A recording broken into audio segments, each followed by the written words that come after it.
আপনার কাছে জানতে চাই যে চীনের স্যাটেলাইট ব্যবহার করে মার্কিন ঘাঁটিতে নিখুঁতভাবে হামলা চালাচ্ছে। তো এই যুদ্ধবিরতির মধ্যে যে হামলা চালানো, এই যে সেটা তো ইরানও বন্ধ করছে না, যুক্তরাষ্ট্রের উপস্থিতি শেষ হচ্ছে না। আর মানে যে বৈঠকের আলোচনা চলছে, সেই বৈঠকে আসলে কি ধরনের নতুনত্ব আসতে পারে? আর সেই শর্ত এখানে না মানলে ইরানের খবর আছে, তো সেই শর্ত মানতে আসলে রাজি কিনা, বাধ্য কিনা ইরান? পেজিশকিয়ানও তো কয়েক- বলছে যে ইরানকে, ইরানের কয়েকটা উপর জিনিস এরকম কিন্তু কোনো আমি শর্ত আরোপ আপনাকে করলে মানা হবে না। জি। নেতানিয়াহু কিন্তু এতদিন যে উদ্যমে ইরানের উপরে আক্রমণটা চালিয়েছিল, এবং আজকে বার্নি স্যান্ডার্সের যে কথা সেটার সাথে যদি আমি বলি যে গত 40 বছর ধরে এই নেতানিয়াহু চেষ্টা করছে ইরানের উপরে আক্রমণ চালানোর জন্য, এবং সে কোনো প্রেসিডেন্টকে তার পাশে পায় নাই, না রিপাবলিকান না ডেমোক্র্যাট, কাউকে পায় নাই। কিন্তু সবশেষে সে ট্রাম্পের মতো একটা প্রেসিডেন্টকে পেয়েছে যার আসলে নিজের দেশের মানুষের ব্যাপারে কোনো চিন্তা নেই, সারা বিশ্বে কি পরিণতি হবে সেটা নিয়ে এত ভাবনা নাই। আপনি যখন বিশ্বগুরু হবেন বা বিশ্বের যখন আপনি মোড়ল হবেন, সবার কিন্তু ভালো মন্দ বিচার করার দায়িত্ব আপনার, চিন্তা করার দায়িত্ব আপনার। এতদিন ট্রাম্পের থেকে যদি সব ধরে নিলাম যে সব প্রেসিডেন্ট ডাম, তারা কি এতটাই ডাম যে তারা ইরানকে যদি আক্রমণ করতে, ইরান যদি খুব সহজলভ্য হতো সামরিক অভিযানের মাধ্যমে, তাহলে ইরানকে 23 বছর সুযোগ দিত না কেউ।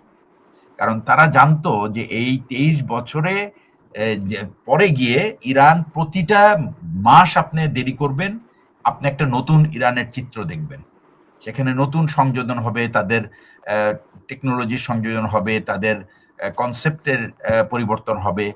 আরেকটা জিনিস যে সেটা হচ্ছে যে ওরা যে পদ্ধতিতে আগাচ্ছিল, এখন আপনি দেখেন ইরানের যদি বলেন আপনার মানে শীর্ষ নেতৃবৃন্দ কিন্তু সব তাদেরকে কিন্তু মেরে ফেলেছে।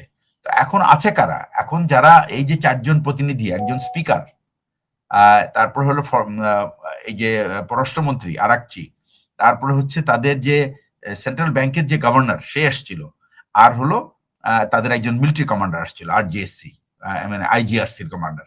তো এই 4 জন মিলে কিন্তু তারা এই ডেলিগেশনটা এসছে। দ্যাট মিনস যে তাদের এখন নতুন নেতৃত্ব কিন্তু অলরেডি দাঁড়িয়ে গেছে। আর আমি যেটা আগে বলেছি যে ইরানের কিন্তু দুইটা জিনিস আপনাকে দেখতে হবে। একটা হলো ইরান কিন্তু এখন সারা বিশ্বকে তাদের পাশে পেয়েছে, সুতরাং ইরান এই যুদ্ধে ইরানের নৈতিক বিজয় হয়েছে কোনো সন্দেহ নেই। এবং আজকে ইউএস সিনেটে বার্নি স্যান্ডার্স যেটা বলেছে সেটা হলো আনপ্রভোকেটিভ ওয়ার।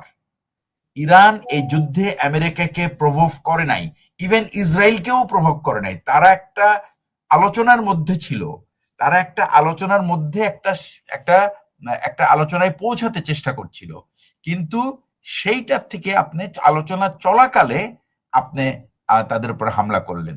সুতরাং আমেরিকা একটা রাষ্ট্র হিসেবে তাকে, তার প্রতি যে বিশ্বাসহীনতা, এবং ইভেন এমন কি যে তার বন্ধুরাও এখন আমেরিকাকে বিশ্বাস করছে না, কারণ তাকে মনে করছে যে সে একটা অযোগ্য, সি ইজ এ সিক, একটা অসুস্থ একটা নেতা যার বিশ্বকে নেতৃত্ব দেওয়ার ক্ষমতা তার নাই। ইভেন আমি বলবো যে তার সবচেয়ে আহ, আহ, কাছের যে তার যে সঙ্গী সেটা হচ্ছে যে ব্রিটেন। ব্রিটেনের প্রাইম মিনিস্টার কিন্তু একবার বসে গিয়ে পার্লামেন্টে আবার উঠে এসে বলেছে যে ট্রাম্প যে হুমকি দিয়েছিল ইরানের সভ্যতাকে ধ্বংস করা, এটার আমরা সম্পূর্ণ বিরোধী, এবং we don't accept it and we are not part of it. এবং ব্রিটেন এবং ব্রিটেনের জনগণ এই যুদ্ধের পাশে নেই বলে স্পষ্ট বলে দিয়েছে। এখন কথা হচ্ছে যে তাহলে নেতানিয়াহু কিসের ভয়ে এখন সে, আর সেও কিন্তু এখন ভয়ে আছে। এখন কিন্তু নেতানিয়াহুর অবস্থা কিন্তু অত ভালো না, কারণ নেতানিয়াহুর কাছ থেকে রাশিয়ার কাছ থেকে একটা স্পষ্ট ওয়ার্নিং পেয়েছে যে next time you are trying to do anything in the nuclear plant areas, যেখানে আমার বিজ্ঞানীরা কাজ করছে শান্তিপূর্ণ পাওয়ার স্টেশনে, যেখানে একটা গার্ড মারা গেছে ওটা হলো বুশেরাতে। তো এইটার ব্যাপারে উনি স্পষ্ট করে বলে দিয়েছে that keep yourself away from nuclear sites. তো এটার, এবং যদি এটা হয় দ্যাট ইসরায়েল উইল নট, মানে Russia will not remain quiet, Israel will have to face the consequence. এই শব্দটা সে উচ্চারণ করার পরে কিন্তু সে এখন নিউক্লিয়ার টার্গেট থেকে দূরে এসেছে, এবং এটা ইরানকে অনেক সাহস জুগিয়েছে যে তারা যে ইউরেনিয়ামটি এনরিচ করেছে, সেই এনরিচ ইউরেনিয়াম থেকে তারা আর পিছু হটবে না, এবং তাদের নিজেদের আত্মরক্ষার জন্য এখন নিউক্লিয়ার বোমা তৈরি খুবই অপরিহার্য। কারণ তারা এতদিন বলে এসেছে যে আমরা নিউক্লিয়ার বোমা তৈরি করব না, বিকজ এটা মানবতার বিরুদ্ধে, এই অস্ত্রটা ব্যবহার করলে এটা মানবতার বিরুদ্ধে যায়, সুতরাং এটা আমরা ব্যবহার করব না। আর একটা জিনিস হলো, ইটালির যে প্রধানমন্ত্রী, যে সে বারবার বলেছে যে এই যুদ্ধে, এই সারা বিশ্বে যে একটা মাত্র বলে যে এই নিউক্লিয়ার বোমার যে ভয় দেখায়, সেটা মাত্র 9টা দেশ নিউক্লিয়ার পাওয়ার, তার মধ্যে একটা দেশ মাত্র এটা ব্যবহার করেছে, এবং তারাই আবার ভয় দেখাচ্ছে। সুতরাং তারাই বরং পৃথিবীর জন্য হুমকি স্বরূপ। তো এই যে একটা অবস্থা চলে গেছে, মানে ইউরোপের যে 5জন যে মেজর পাওয়ার ধরা হয়, একটা হচ্ছে ফ্রান্স, ব্রিটেন, জার্মানি, ইটালি এবং স্পেন, এবং এই 4টার ভিতরে 2টা দেশ কিন্তু খুব স্পষ্টভাবে কিন্তু তারা ইরানের পেছন থেকে কিন্তু মানে আমেরিকার পেছন থেকে কিন্তু সরে গেছে। তো এটা কিন্তু একটা বিরাট ইম্প্যাক্ট ফেলেছে, বিশেষ করে স্পেন এবং ইটালি সরে যাওয়াতে। তো এই এবং তারপরে তারা পোপের উপর আক্রমণ করেছে। তো এই যে তার যে ট্রাম্পের যে এই সমস্ত মানে অনিয়ন্ত্রিত বার্তা, অরাজনৈতিক সুলভ কথাবার্তা, বা আনডিপ্লোম্যাটিক, কূটনৈতিক ভাষার বাইরে যে সমস্ত কথাবার্তা, এবং তার কথায় কিন্তু কোনো, আপনি দেখবেন যে তার কথায় কিন্তু কোনো মানে মিট নাই, আমরা যেটা বলি, মানে এটার মধ্যে কোনো মেধার কোনো সংস্পর্শ নাই। এটা ইটস কোলোকুয়াল এক্সপ্রেশন, স্থানীয় ভাষায় যে আমরা বলি না, লোকাল ভাষায় কথা বলতেছে, অনেকটা তার জার্গন। তার মানে এখানে বেশিরভাগই হলো আপনার নোবডি, মানে আপনি যদি যখন বলেন আমেরিকান আর্মির যখন আর্ম ফোর্সেস যখন সে প্রশংসা করতে থাকে, সে তখন একই কথা কিন্তু বারবার, যে ওর বিমান বাহিনী নাই, তো নৌবাহিনী নাই। আমি তো আপনার আপনার রিলস খুললেই আপনি দেখবেন যে এই কথাগুলি বলছে সে। তার কাছে কোনো নতুন কোনো বার্তা নাই, কিন্তু নতুন কোনো চিন্তা নাই। and he's out of his idea, basically he's out of the idea। কারণ তার তো, সে তো ব্লকেট দিল, সেই ব্লকেটটা কাজে হয়, এবং পুরো বিশ্ব কিন্তু এর নিন্দা জানাচ্ছে যে যেটুকু আমাদের সুযোগ ছিল ইরানের সাথে ডিল করে আমাদের জিনিসপত্রগুলি নিয়ে আসার, সেটাও, সেই রাস্তাটাও ট্রাম্প বন্ধ করার ব্যবস্থা করেছে। তো এই যে ব্যাপারটা, এবং এটাতে ইরান খুব একটা মানে ক্ষতি হয়নি তার, কারণ ইরানের সাথে যারা ব্যবসা করেছে, ইরানের পোর্টে যারা ভিজিট করছে, সেই শিপগুলো তো অনায়াসে চলাফেরা করতেছে। 5টা দেশের শিপ খুব স্পষ্ট, খুবই কোন রকম চিন্তা ভাবনা ছাড়াই চলছে। একটা হচ্ছে আপনার চায়না, রাশিয়া, পাকিস্তান এবং ইন্ডিয়া, এদের তো শিপ অহরহ যাওয়া আসা করছে, এবং তারা বলেছে যে তাদেরকে তারা তো আপনার ব্লকেডে আটকাতে পারবে না। সুতরাং যখন নতুন ব্লকেটটাও যখন ব্যর্থ হয়ে গেল, তাহলে তার আর কি আছে, তাকে আবার সেই আলোচনা টেবিলেই ফিরে যেতে হবে, কারণ তার জন্য স্থলযুদ্ধ একটা সিম্পলি নো গো, অর্থাৎ এই অপশনটাই বাদ। কারণ স্থল যুদ্ধে অংশগ্রহণ করার জন্য ইউএস সেনাবাহিনী মানসিক এবং নৈতিকভাবে, মানসিক থেকে বেশি ইম্পর্টেন্ট হলো, তারা কিন্তু যুদ্ধে যায় একটা নৈতিকতার উপর ভিত্তি করে, যে তাদের মানুষ এই যুদ্ধটা চায় কিনা, বা এখানে ইউএস এর স্বার্থ জড়িত আছে কিনা। এখানে ইউএস এর কোনো স্বার্থ জড়িত নাই, এখানে ইসরায়েলের স্বার্থ। তাদের কথা একটাই, যে আমরা ইসরায়েলের স্বার্থে আমরা কেন আমাদের ছেলেদের, ছেলে মেয়েদের জীবন দিচ্ছি, যেখানে ইসরায়েলের সেনারা সেই জায়গায় অভিযান চালাচ্ছে না। ইরানে কেন ইসরায়েলিরা যাচ্ছে না, এটা তো তাদের অবজেক্টিভ, তারা কেন যাচ্ছে না, কিন্তু তারা চায় যে আমেরিকানরা যাক, আমেরিকানরা গিয়ে তাদের জীবন দিক এবং ইসরায়েলের জন্য তাদের উপহার নিয়ে আসুক। এটা আর আমেরিকানরা সহ্য করতে রাজি না।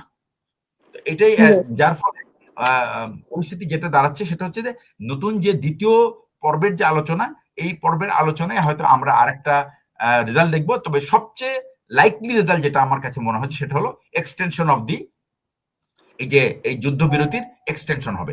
এর থেকে আমি বেশি কিছু দেখি না। আর লেবাননের থেকে সরে আসবে কিনা আমি ঠিক জানি না, বাট সারা বিশ্ব থেকে একটা প্রচন্ড চাপ হবে, যে ইসরায়েলকে বলা হবে যে লেবানন থেকে 14% ল্যান্ড অলরেডি ইসরায়েল দখল করে বসে আছে লেবাননেতে, 14% ল্যান্ড। আমি ইসরায়েল অ্যাকচুয়ালি, যেটা খুব মজার ব্যাপার একটা হলো কি, 1948 সালের যে বর্ডার ডিমার্কেশন ছিল, তখন কিন্তু ইসরায়েলের একটা বাউন্ডারি ছিল। আমি পুরো অ্যাকচুয়ালি এই কনফ্লিক্টের যদি ব্যাকগ্রাউন্ড আপনি জানতে চান, তাহলে আপনাকে কিন্তু সেই ইতিহাসটা আপনাকে ভালো মতো জেনে আসতে হবে। এবং ইতিহাস জেনে আসতে গেলে যেটা হচ্ছে, সেটা হচ্ছে যে প্যালেস্টাইন, এই ইসরায়েল ল্যান্ডটা কিন্তু ছিল প্যালেস্টাইন, এখানে 1941-এ এখানে ইসরায়েল বলে কোনো রাষ্ট্র ছিল না। ইসরায়েল রাষ্ট্রটা তৈরি হয়েছে বেলফোর এগ্রিমেন্টের ফলো, মানে as a result of Balfour agreement. তো বেলফোর এগ্রিমেন্টটা কি, সে রথচাইল্ডকে প্রমিস করেছিল যে আমি ইউরোপ থেকে ইসরায়েলিদের জন্য একটা ভূখণ্ড দেব, এবং ওখানে গিয়ে তারা যখন এটা যখন 1948-এ যখন এটার তাদের বর্ডার ডিমার্কেশন হলো, আরবরা এটা মানলো না, এবং মানার ফলে তারা যুদ্ধে ইসরায়েলের বিরুদ্ধে যুদ্ধ ঘোষণা করলো, এবং সেই যুদ্ধে আরবরা পরাজিত হওয়ার পরে ওরা কিছু জায়গা দখল করে, এই যে তাদের অরিজিনাল বাউন্ডারির বাইরে চলে আসলো। তারপরের থেকে তারা বলে আসছে যে আমরা যেহেতু বিজয়ীরা যেটুকু দখল করবে সেটাই তাদের ল্যান্ড। এখন সেই বিজয়ের আর কোনো সীমারেখা তাদের ভিতরে নাই, তারা এখন সমানে এটা বাড়ায় যাচ্ছে। এটাতে কিন্তু কেউ তাদেরকে নৈতিক, আজকে যা আমরা খোঁজার চেষ্টা করেছি যে ইউরোপ কেন নিশ্চুপ, ইউরোপ নিশ্চুপ দুইটা কারণে। একটা হলো যে ইউরোপ মনে করে যে তারা ইসরায়েলের প্রতি অবিচার করেছে, হলোকস্টের কারণে প্রচুর ইসরায়েলি মারা গেছে, সুতরাং ইসরায়েলকে নিরাপত্তা দেওয়া তাদের একটা নৈতিক প্রয়োজন। কিন্তু তারা এটাও মানে না যে ইসরায়েল যা করছে সেটা তারা অ্যাকসেপ্ট করতে পারছে না, কিন্তু এটা আন্তর্জাতিক আইনের মধ্যে বা তাকে কি পেনাল্টি দেওয়া হবে সেই পেনাল্টিটা ঠিক করার মতো নৈতিক অবস্থান নাই। কয়েকটা দেশ কিন্তু কমপ্লিটলি ইসরায়েলের বিরুদ্ধে কিন্তু স্যাংশন আনার জন্য বিল এনেছে ইউরোপিয়ান ইউনিয়নে। তার মধ্যে একটা হলো স্পেন, একটা হচ্ছে আপনার স্লোভেনিয়া বিল এনেছে, স্পেন বিল এনেছে যে ইসরায়েলের বিরুদ্ধে স্যাংশন আনা হোক, কিন্তু ইসরায়েলের বিরুদ্ধে জার্মানি কিন্তু স্যাংশন দিতে চায় না। কারণ জার্মানির একটা, যার জন্য জার্মানি যখন একটা অ্যাডভাইস দিতে গেছে তখন তা বলছে that we don't want to listen to the advice of Germany, যারা নাকি আমাদেরকে এরকম লাখো লাখো লোককে আপনার কনসেন্ট্রেশন ক্যাম্পে হলোকস্টের মাধ্যমে মেরে ফেলেছে, তাদের কাছ থেকে কোনো আমাদের নিরাপত্তার ব্যাপারে তাদের কাছ থেকে কোনো অ্যাডভাইস আমাদের দরকার নাই। সুতরাং জার্মানি একটা মরাল গ্রাউন্ড এমনিতেই নাই, এবং তারা কিন্তু ওই যে হলোকস্ট ডেতে প্রতি বছরই কিন্তু তারা ইসরায়েলের কাছে মাপ চায় যে তারা তাদের প্রতি অনাচার, কিন্তু এখন ইসরায়েল যা করছে তার জন্য কিন্তু ইসরায়েলকে কেউ আর অ্যাকাউন্টেবল করতে পারছে না, এই একটা কারণে। ইউরোপ এই জন্য তারা এবং ইউরোপের প্রত্যেকটা দেশেরই খুবই মানে বিলিয়ন বিলিয়ন ডলারের বিজনেস আছে উইথ ইসরায়েল, বিশেষ করে টেকনোলজিক্যাল ডেভেলপমেন্ট। শুধুমাত্র আমি দেখলাম যে ইতালি মানে সাহস করে বললো যে we are not going, we discontinue, we suspend all the defence agreement with Israel. এটা কিন্তু একটা বিরাট সাহসের কাজ করেছে, এবং আমি মনে করি যে এরকম সাহস যদি ইউরোপের আর মেজর তিনটা যদি দেশ দেখাতে পারে তাহলেই কিন্তু হয়তোবা ইসরায়েলকে একটু নিয়ন্ত্রণে আনা যাবে, আর তাছাড়া আর কোনো উপায় নেই। আর রাশিয়া একমাত্র দেশ যারা ইসরায়েলকে নিয়ন্ত্রণে আনার জন্য ভূমিকা রাখতে পারে, এবং তারা অলরেডি কিছু ইন্ডিকেশন দিয়েছে, বাট এর থেকে বেশি রাশিয়া করবে না, এটা আমি জানি। কারণ রাশিয়ারও ব্যবসায়িক স্বার্থ আছে, সেটা ইসরায়েলের সাথে না, অন্যদের সাথে স্বার্থ আছে, সুতরাং তারা বেশি এখানে ইনভলভ হতে চায় না। তারা ততটুকু ইনভলভ হবে যতটুকু তাদের স্বার্থটা তারা রক্ষা করতে পারবে, এইটুকু। জি, অসংখ্য ধন্যবাদ।